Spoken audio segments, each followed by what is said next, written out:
Всем привет! Всем здрасте, дорогие друзья, с вами Кисель. Посмотрим сегодня на прекрасный корабль Guardian от компании Mirai. Это старший братик корабля Mirai Fury, вариантов корабля 2. Обычный, который тяжелый истребитель, и перехватчик, который Guardian QE, у которого есть волшебный дополнительный модуль, который не позволит вашим противникам уйти в квантовый прыжок, что довольно круто. И отличаются они только этим модулем. Правда, в стоке их оборудования выглядит по-разному, те же самые подвесы для ракет, а так корабли максимально одинаковые. Корабль подходит для перехвата, догнать, не дать улететь и уничтожить. И поскольку это тяжелый истребитель и перехватчик в одном лице, имеет отличный урон. Корабль на одного пилота, и его модуль блокирования кванта работает, кстати, с кресла пилота, а не как у модификации Скорпиуса, где нужен еще один человек в кабине. Плюс у него нет обитаемых и управляемых турелей. Вам доступен весь полный урон корабля сразу же, когда вы летаете один. А не как у того же Скорпиуса, Хурикейна или же линейки кораблей Вангуардов. Идеально, так как я сторонник того, чтобы не сажать человека в турель, а чтобы он прилетел на еще одном корабле. Не знаю, как вам, а лично мне дизайн этого корабля очень и очень нравится. Особенно его боковые части, которые двигаются при выпуске шасси. Да и вообще они защищают еще и обитаемую часть корабля, которая находится внутри. Очень-очень симпатично. Старший брат Mirai Fury. То же самое, только больше. А предыдущий был красавчиком. Внутри корабля есть все, что нужно. Даже имеются стеллажи для скафандра и оружия. Имеется доступ ко всему оборудованию корабля. Ну, щиты, кванты и прочее. В наличии даже есть туалет и кровать, через которую можно будет выходить из игры. И попасть в кабину можно двумя способами. Сзади по классике, проходя все интерьеры, или же с передней части корабля. Довольно простая кабина, без затей, обзорность на уровне, даже то, что у вас сверху находится вот эта вот панелька, не критично, потому что центральная ее часть полупрозрачная. Правда, мало программируемых мониторов, но это тоже можно пережить.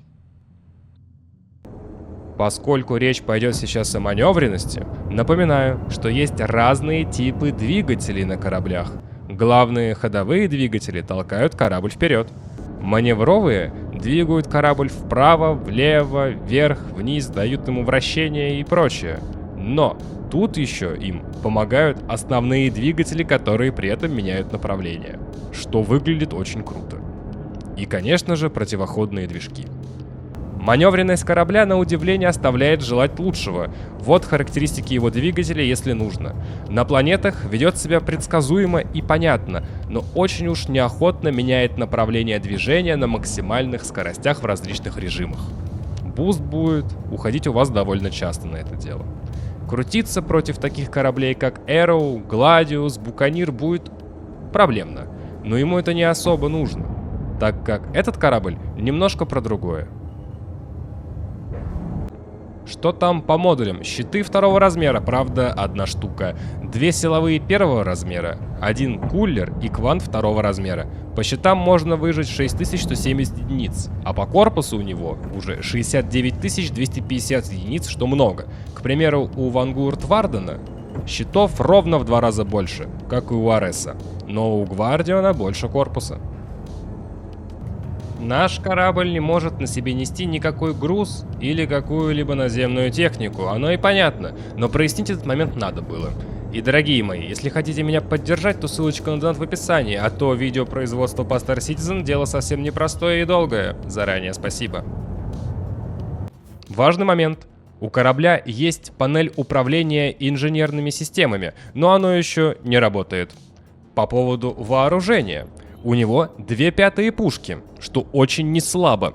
Урона здесь мое почтение, и оно доступно сразу одному игроку, так как нету турелей, что прекрасно.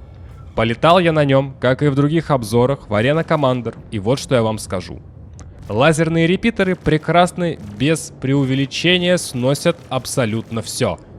Могут быть, правда, проблемы с мелочью из-за маневренности, но те же самые Гладиусы долго не живут. Корабли побольше, против которых, как по мне, и рассчитан тяжелый истребитель, разваливаются хорошо. Катлас ничего не может противопоставить. Вангурд разваливается только в путь, как и фрилансер.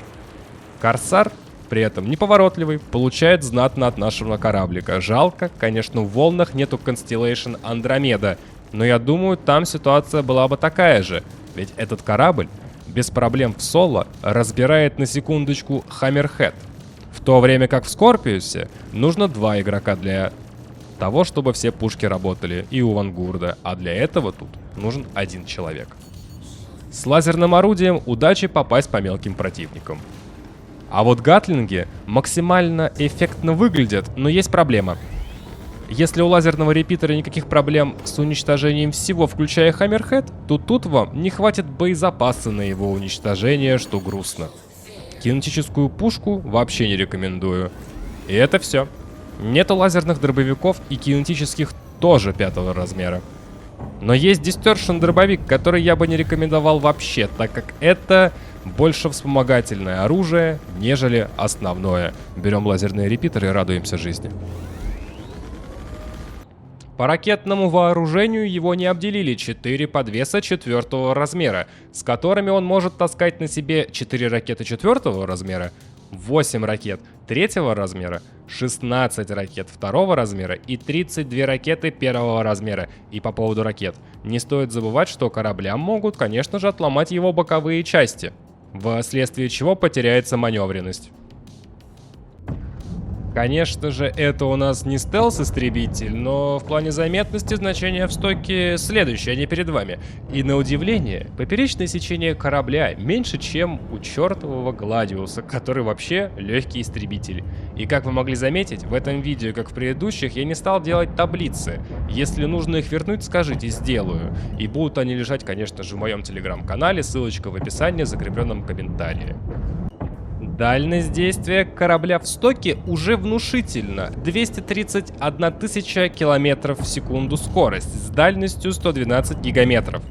И внимание, максимальную скорость можно разогнать до 324 тысяч метров в секунду. И с этим же квантовым движком кораблю хватит топлива на 163 гигаметров. Это дофига, ребят.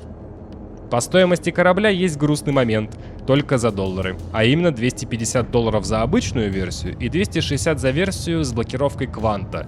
И в этом случае лучше доплатить. И кстати, может быть, когда вы смотрите это видео, он уже доступен для покупки за внутриигровую валюту. Так как говорили про прыжок, поговорим еще по поводу червоточины. Все просто, летает великолепно. Это не маленький истребитель, которого болтает. Так что вообще без проблем. Итог по кораблю. Прекрасный боевой корабль с интересным модулем для ПВП в команде и в соло-ганке. Из минусов только, наверное, его маневренность, но она будет критична при условии, что вы будете биться против игроков. И не просто игроков, а игроков на боевых кораблях.